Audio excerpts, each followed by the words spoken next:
that she's a bitch. You know, like let's work this out, man. And I don't know where that would have gone, but it would probably been a lot better than shut the F up, get the F out. You know, that's just creating confrontation.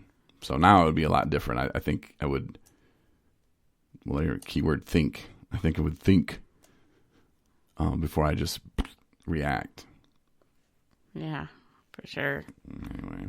But I was going to say, when you were talking about going back to rehab, there's a woman that I'm talking with, and she's realized that, you know, she needs some more work. You know what I mean? She needs to do that, peel back the layers of the onion, like you were speaking of. And, you know, we were talking, and I said, you know, it's just, I hate when I hear people say, I already been to treatment, it didn't work. Because that line right there is like, it just irks me big time. Because, well, yeah, no, it didn't work, but obviously that means that there's something else that, you know, you need to work on. Like, did you put your all into it? Did you really, you know, dig deep and get things out? And that scares people. That scares people to have to do the work. And I talk about that a lot, is it doesn't sound like fun. It's not fun, you know, but it's something that needs to be done. And, you know, you're not necessarily going to be able to track back your behaviors for every single wrong you did or every way that you acted some kind of way to like one particular thing. You know, don't be looking to pinpoint like, well, the reason why I acted that way was because and then fill in the blank. Our whole behaviors and attitudes and how we hold ourselves, it's tied to like our life, things in our life. It doesn't need to be like one person or one bad experience or one, you know what I mean? So, and I'm not a therapist or anything, but in terms of like kind of why do I act a certain way? You know, there's not going to be a connection all the time that you can put your finger on, but that's okay. You know what I mean? You just need to focus on, you know, changing your attitude and outlook on life. And that will happen. Like an overall kind of like revamp of how you approach you in the world. Yeah, I messed up and I had made poor decisions. You know, yes, I've hurt people and they've hurt me. And, you know, I mean, the list can go on and on and on. But at the end of the day, what you're really trying to do is what can I change about me and how I think about things, how I look at things, and how I approach things and how I deal with things. So I don't have to go back to the bottle to be able to, you know, live in this world. Because that's what my life was I didn't like how things were 100%. And so something would happen or nothing would happen. And I thought the answer was to pick up the bottle because I didn't like me today. And so that is right there is what you need to change, is to be comfortable with yourself when you wake up in the morning and not need that drink or drug. That's it. And that's so huge, but it's only a sentence. And so if you can get to that point, it's a effing miracle. And it can happen for you. And the importance of my friend who's got a plan now is that we were talking a lot about what I just was talking about. And she's like, oh, no, I definitely need more time. You know, she really is evaluating how much work she really needs to do and how much she needs to get out and deal with. And that all takes time and can't be rushed. So she's willing, you know, she's going back to the same treatment center that she's been to before. But I said, you know what, think about it. And I said, so much has changed. I mean, and it's not all good either, you know, but every day you're a different person. Every day you have more experience than you did the day before, whether it's good or bad and different. But so when you could get the same worksheet that you got the same first day at the same rehab, but you're going to have totally different answers and attitudes and thoughts and feelings about what that is that brings up for you. So when people say, I already been there, it didn't work. No, it's not the rehab, probably. Right. It's probably it's probably your willingness and your focus or lack thereof. And, that's what needs, you got to be a part, you got to be a team on this, to be able to, you can't blame anybody else for your successes or your failures except for yourself. And I stress that a lot in my work, the people that I work with, and because it's hard to do that, people can't separate that. Everybody wants to point a finger at somebody as to why things did work out or didn't work out, why they succeed or why they fail, and you can't do that. You can't do that. It's all, at the end of the day, it's all you. And I'm not talking about your support's not helping. Absolutely. That's a completely different thing. I'm saying at the end of the day, you create your own destiny. And what you want that to be is up to you. And a lot of that is accountability. And when you go to a treatment and you leave and you go home, are you going to be accountable for your actions? I don't know. If you go to a sober living, you're going to be held accountable for some things, and you're going to start to learn. For example, when I was a manager of the sober living house, this guy left his moldy bread out, and it was driving the other guys mad.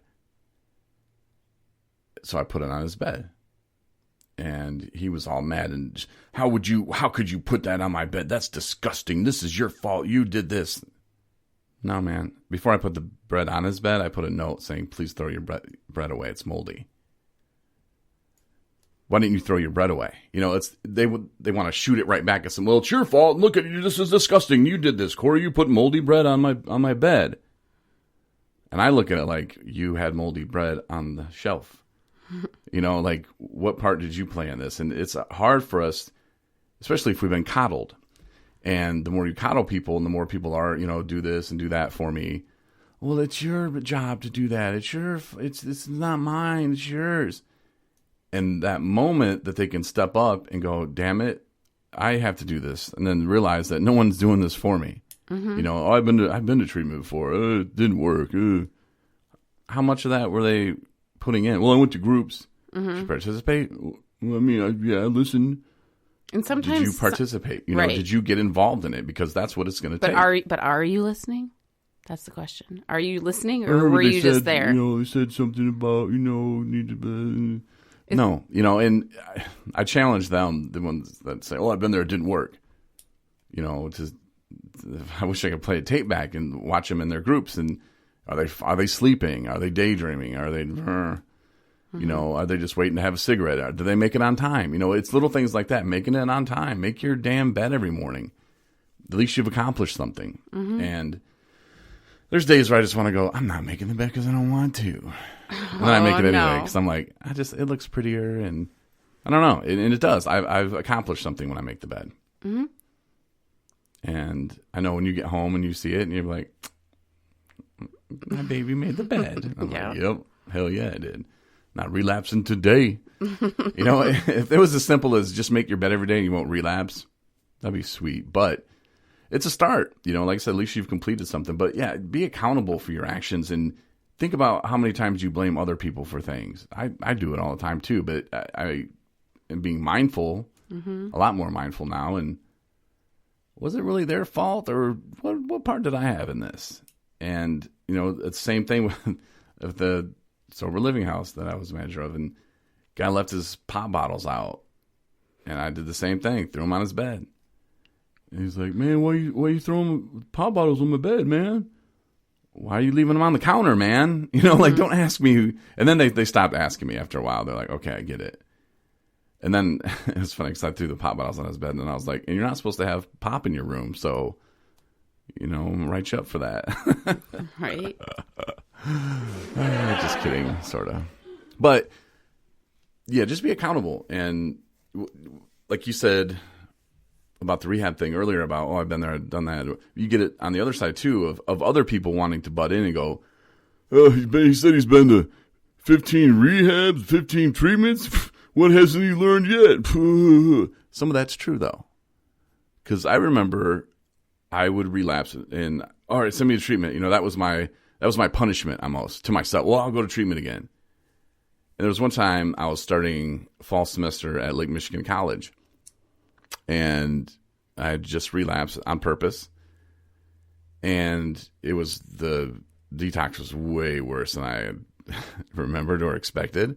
But looking back, no, I mean, I knew it was going to be bad. And my mom was just like, well, you need to be at school on Monday. You know, your classes have started. And I'm like, I need to go to rehab. I just need to go back to rehab. I just need to go back to rehab. Of course, I sounded a lot sexier and manly when I said it then. I need to go back to rehab, Mom. That's what I told her. And she, Mommy. And she was like, no, son, you don't. You need to get your ass to school and you need to man up. What have you learned? How many times you been? You know, at that time, it's probably 9. She's like, you've learned all the stuff you need to learn. Like, start doing it. Mm-hmm. And it's like, yeah. And I'm glad I didn't go back to rehab that time. Because I went to school and got pretty good grades that semester, and I learned a lot of stuff and a lot of classes that I needed to take and wanted to take. So not every time is going to need a rehab, and you have to kind of lay it out. But I was using rehab just, like I said, as a punishment to myself. Like, oh, well, I effed up again. Let's go back to rehab, and I just need to get back to rehab. I just need to get back to rehab. And there's a guy I know right now that's doing that, and consequences are all that's going to, in my opinion, help this guy. And you know, it took consequences for me, you know, and being on probation for a year. Well, I mean, you have to question yourself or those people, doesn't matter, whatever, is when did you learn the tool? I mean, you may have listened and you may have taken in their, you know, the tools, quote unquote, that they give you when you're in rehab on what to do in certain situations and how to approach, you know, life when you leave. Do you do that? You know what I mean? Are you really, it's the application piece that obviously is going by the wayside. When people walk out the door and drive to the liquor store, it's like, are you applying what you learned here? I mean, what prompts people to do that, you know? So obviously the desire is not there and they're not ready yet. Mm-hmm. You know, is that the rehab's fault? No. Right, exactly. So, you know, for those people, it's like, I don't know if you'd be like, skirt, you might want to turn around while you, you know, before you walk in that store. But, you know, I don't have the answer, and you know, but. See, it was always too late for me. Like if right now, if I was wanting to drink and go to the liquor store, if I got in the car with my mindset and going to the liquor store, I'm already gone. I'm already there. Usually relapse happens like way, way, way before it actually happens. That's given. The life that I'm living now, and it's a great life. Like I've created a whole new life for myself, which is great. I was talking to a guy the other day, and I was telling him that, like, you have a chance to create a whole new life for yourself. Mm-hmm. You know, I mean, this is pretty cool. Not a lot of people get that chance. Well, yeah. I guess some people do, but I look at it like I created a whole new life for myself, and I've never been married, don't have any children. So a lot of my friends are jealous. They're like, wait, so you got to play DJ guy on the radio for 20 years, then you get to come and now you're doing fun shit you want to do? Yeah. Jealous, man. Which, and I in turn am jealous because I'm like, man, I wanted to, you know, be married and kids, but you know what? There's no reason I can't have that.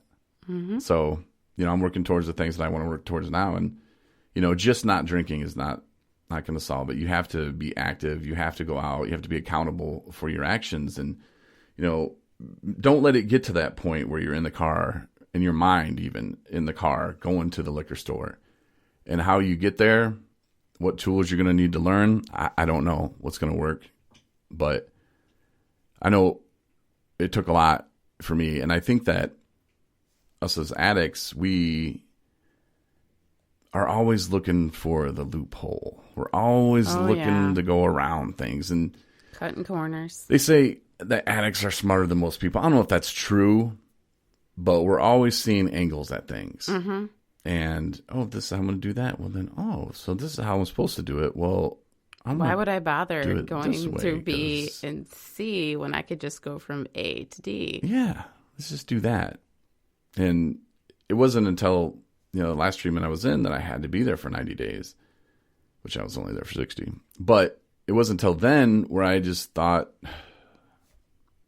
I guess I felt like I let my guard down because I wasn't going anywhere for a while. And I just thought, well, just get comfortable, man. You're going to be here for a minute. Mm-hmm. And it wasn't until then, I think, that I really started learning about myself.